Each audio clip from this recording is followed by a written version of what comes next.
Hey guys, Chris Anderson with PursuitHunting.com, bringing you another straight shooting gear review. Today we'll be talking about one of my favorite pieces of gear, the Summit Viper climbing tree stand. You know, if you visited my website, which is PursuitHunting.com, you know that I like to deer hunt using what I call the pursuit style of hunting. And in a nutshell, what that means is that I like to take the hunt to the deer rather than trying to bring the deer to me. And to do that, I concentrate on figuring out the deer's natural movements by scouting hard and reading the sign, interpreting it, and then keeping good records of what I find. And to hunt like this, it requires that I be extremely mobile because deer's patterns are constantly changing. And I find that during the season, I very seldom hunt the same tree twice. There are several reasons for that. I think statistically, your odds are highest the first time you hunt a spot. And I generally have quite a few spots that I can jump around to. So I try not to overhunt a spot by repeatedly climbing the same tree. And even if I'm hunting the same general location, like if there's a dominant white oak tree that the deer are feeding on, I may climb different trees around that for different reasons. It could be that the wind's changing. It could be that the deer saw me in the tree that I was in. Or it could be that sometimes the deer will tend to favor one side of the tree versus the other. They might feed on the uphill side for a while, then move to the downhill side. So I might want to move closer to where I expect the deer to be actually feeding. And then again, there's my whole ADD issue that once I'm up in a tree and spend a few hours there, I kind of need some new scenery. So all that put together, I need a climber. I very seldom hunt out of a ladder stand or a lock-on stand. I almost exclusively hunt out of a climber. And because I'm traveling quite a bit by foot, I want one that's light. I need one that's quiet. I need one that's sturdy. I need one that's comfortable, and above all else, I need one that's safe. And this Summit Viper is one that I've used for years. It's probably one of my favorite pieces of hunting gear that I own, and I think it is just a terrific tree stand. And I would say it's basically the benchmark that all other climbers would be judged against. So let me tell you a little bit about it. It is a two-piece stand.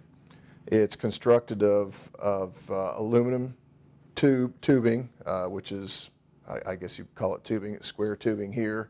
And then the cross pieces are some type of a channeled aluminum. It's all welded. Everything is welded. There's no bolts or other types of connections to rattle around, so it is very quiet. The seat on the Viper is 18 inches wide and has a 20-inch backrest that comes about like this. And it weighs about 20 pounds. The cables here are adjustable to fit trees ranging anywhere from 80 to 20 inches in diameter, which I think is pretty wide range. It should give you enough versatility to be able to hunt just about anywhere that you want. If you're looking for a slightly bigger stand, again, I didn't mention that the load capacity on this stand is 300 pounds.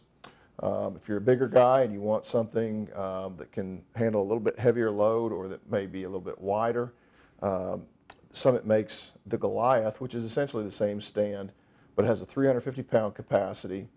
And the top unit is, this piece here is 2 inches wider. The bottom unit is exactly the same. The platform is exactly the same.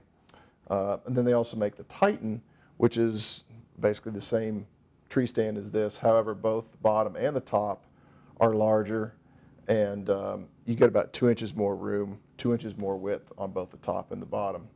And it weighs about 5 pounds more than this 20-pound Viper here. So you've got quite a bit of versatility if you're a bigger sized guy.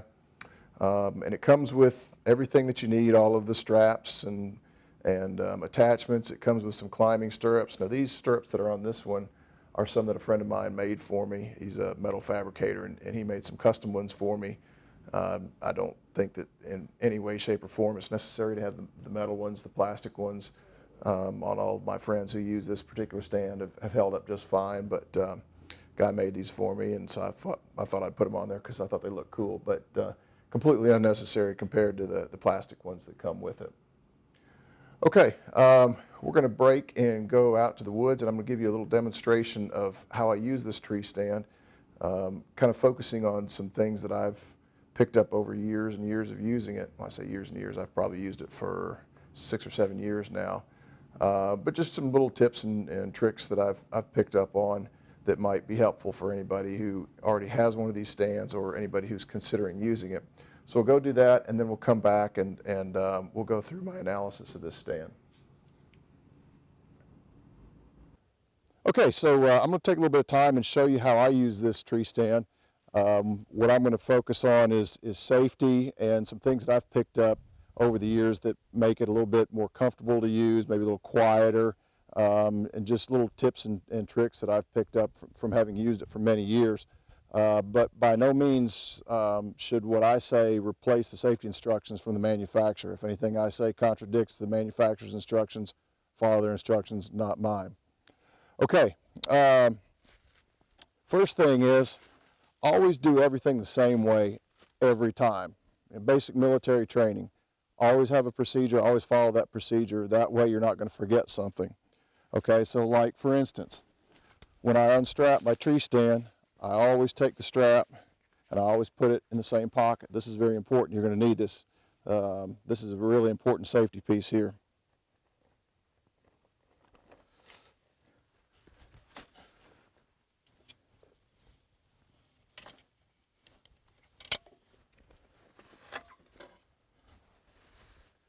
Okay, what I do is I put the top half of the tree stand on the tree first. That way it kind of helps me to get it out of the way.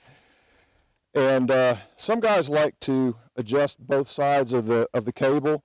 I typically just adjust one side. I don't, unless the tree is large enough that I've got to adjust both sides to get more cable. I usually just do this one side towards me and kind of put it right here on my hip, and I can pull down the clip here with my thumb and work this cable out like that.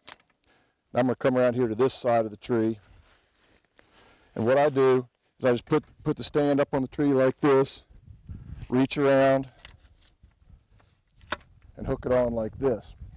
Now, there's a little bit of an art to putting this on the tree, because you have to figure out how much lean you need in it, how much tilt you need down at the bottom of the tree, and that's kind of a function of the overall size of the tree. Generally, smaller trees you need a little bit more tilt than you do with larger trees.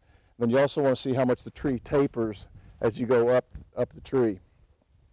All right, so what I do is I try to put it up as high as I can, and I think I probably need to have just a little bit more angle on this based on how much this tree tapers as I go up.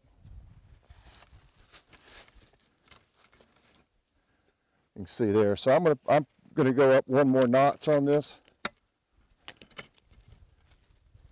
about like that. I think that'll be good. All right, now I'm going to put on my bottom half.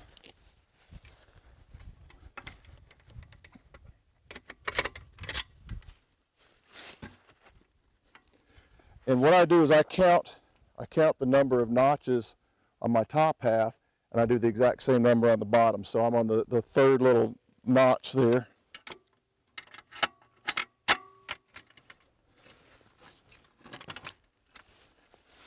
And usually the bottom one will be tilted up a little bit more when you've got it on the tree like this. Actually, that's because I've got it. No, I had it right. Okay, just like that. Now then I take the bottom piece and I put it down low where I can get on it. Now, very important here. This stand comes with a little rope here that when I'm stowing it, I just wrap around the bottom of the bottom piece here. Very important that you take this rope